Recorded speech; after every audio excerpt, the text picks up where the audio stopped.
11 novembre 2012. Un voisin est retrouvé avec une balle dans le crâne. À l'aube, la police désigne son suspect, John McAfee, le millionnaire qui a créé le logiciel antivirus présent sur la moitié des ordinateurs du monde. Lorsque les officiers arrivent pour l'interroger, il a disparu. Ce qui se passe ensuite est impensable. Il simule sa propre mort à 2 reprises, s'extirpe d'une cellule de déportation guatémaltèque par la corruption quelques heures avant d'être extradé et échappe au FBI pendant 18 mois sur un yacht, les narguant ses Twitter avec sa localisation exacte. Chaque fois qu'il se rapproche, il s'évapore. 3 pays lancent des mandats d'arrêt. Interpol rejoint la traque. Le gouvernement américain déploie des ressources internationales pour capturer un seul homme. Et à chaque fois, il se montre plus rusé qu'eux. Ce n'est pas seulement l'histoire d'un fugitif. C'est une leçon magistrale pour faire passer la nation la plus puissante de la Terre pour des amateurs. Comment une personne peut-elle rester libre aussi longtemps? Et que se passe-t-il quand elle finit par se faire prendre? La naissance d'un rebelle. 1987, Silicon Valley. John McAfee écrit 12 lignes de code qui vont lui rapporter une fortune. Les ordinateurs personnels prolifèrent, tout comme une nouvelle menace, le virus Brain. Le premier virus pour PC IBM se propage par disquette, comme une peste numérique. McAfee, programmeur chez Lockheed, voit la panique et l'opportunité. Il écrit un programme de détection pendant son temps libre et le nomme VirusScan. En quelques semaines, les entreprises l'appellent. En quelques mois, il quitte Lockheed pour vendre son logiciel à plein temps. McAfee Associates naît dans le coffre de sa voiture. Son génie n'est pas seulement technique, il est psychologique. Dans une interview de 1989, il avertit que les virus informatiques provoqueront l'effondrement quasi total des entreprises par perte financière, amplifiant la terreur publique juste assez pour pousser les responsables informatiques désespérés vers son produit. Et la stratégie fonctionne. En 1990, la moitié des entreprises du Fortune 100 payent pour l'antivirus McAfee. Le chiffre d'affaires atteint 5 millions de dollars par an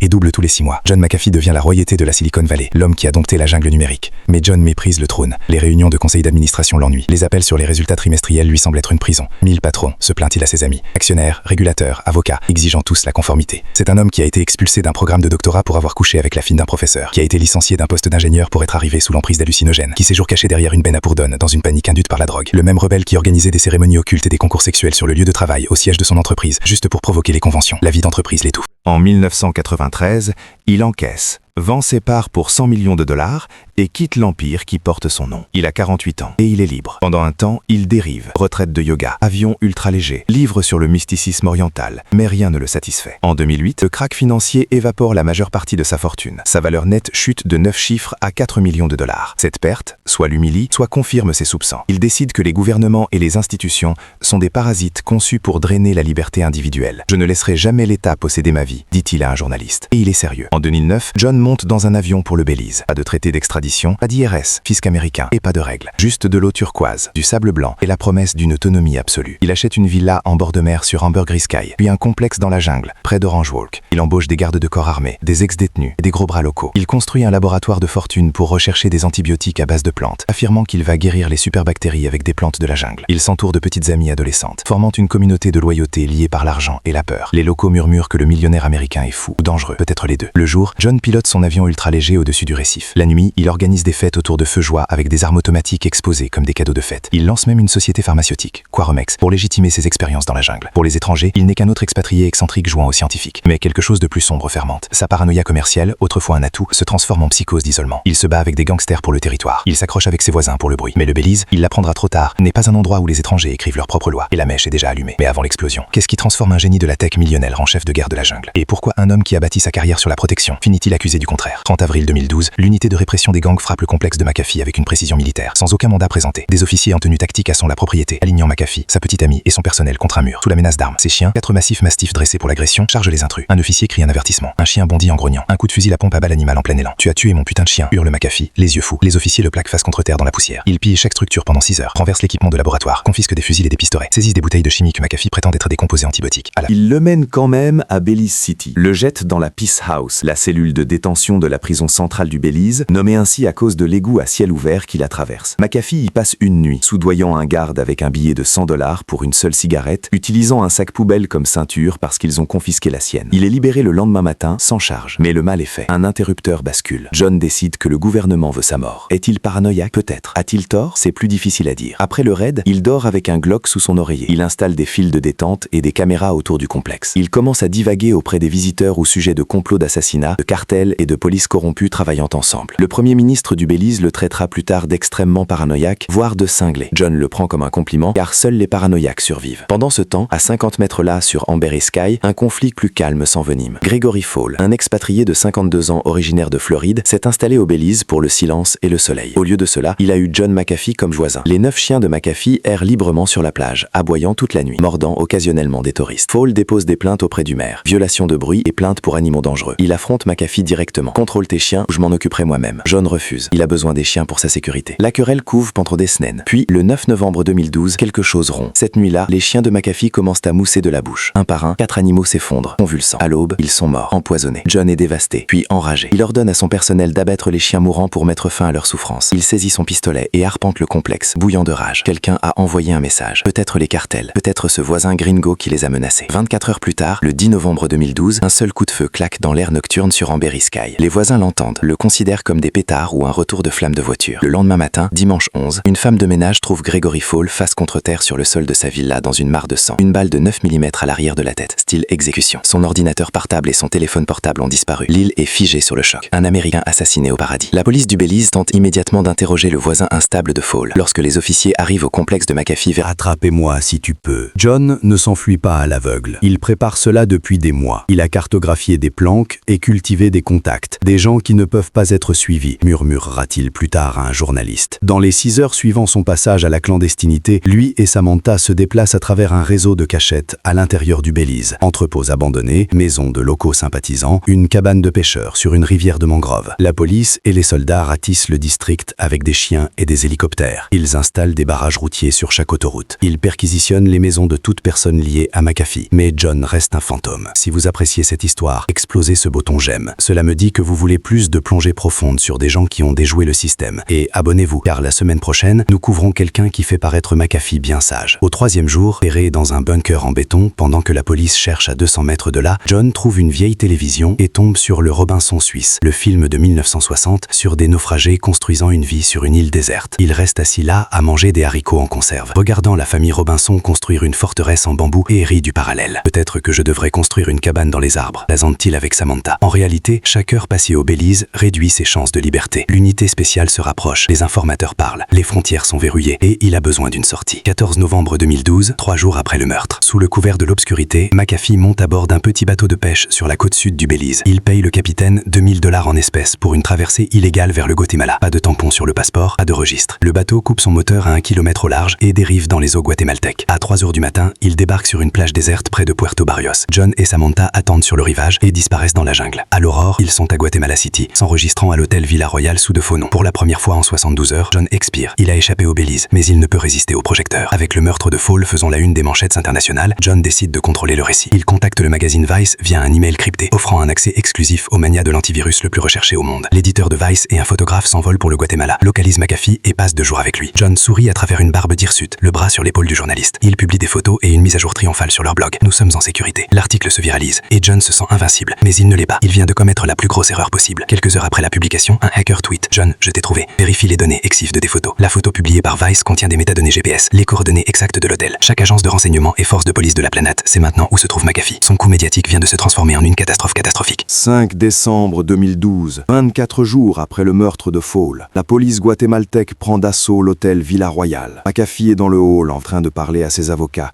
quand les officiers l'entourent. No se mueva, ne bougez plus. Les menottes claquent et les flashs crépitent. Les autorités guatémaltèques paradent leur prise infâme devant la presse mondiale. L'accusation est l'entrée illégale et la conséquence est la déportation vers le Belize, sous 48 heures. Pour John, le Belize est une condamnation à mort. Il est convaincu qu'à l'instant où il sera remis, il disparaîtra dans une cellule ou une fosse commune. L'horloge tourne. 6 décembre 2012, un jour après son arrestation. Enfermé dans une cellule de détention, McAfee s'effondre au sol, serrant sa poitrine. Mi corazón, allait-il, devenant pâle. Les gardes paniquent. Une ambulance le transporte d'urgence dans un hôpital de Guatemala City. La nouvelle tombe dans le monde entier. John McAfee a subi 2 crises cardiaques en détention. Le gouvernement guatémaltèque, terrifié par un incident international, suspend la déportation. Les journalistes envahissent l'hôpital. John gît sur un brancard avec des tubes d'oxygène, grimaçant dramatiquement pour les caméras. 48 heures plus tard, les médecins annoncent qu'il est stable. Aucun dommage cardiaque détecté. Une pression artérielle légèrement élevée. Rien de plus. John sourit à la presse. Bien sûr, il n'a pas fait de crise cardiaque. Il admettra plus tard qu'il l'a simulé, a hyperventilé et a retenu son souffle pour faire grimper ses lectures de tension, vendant la performance avec une performance digne d'Oscar. Le stratagème a fait gagner du temps à ses avocats pour déposer des recours d'urgence,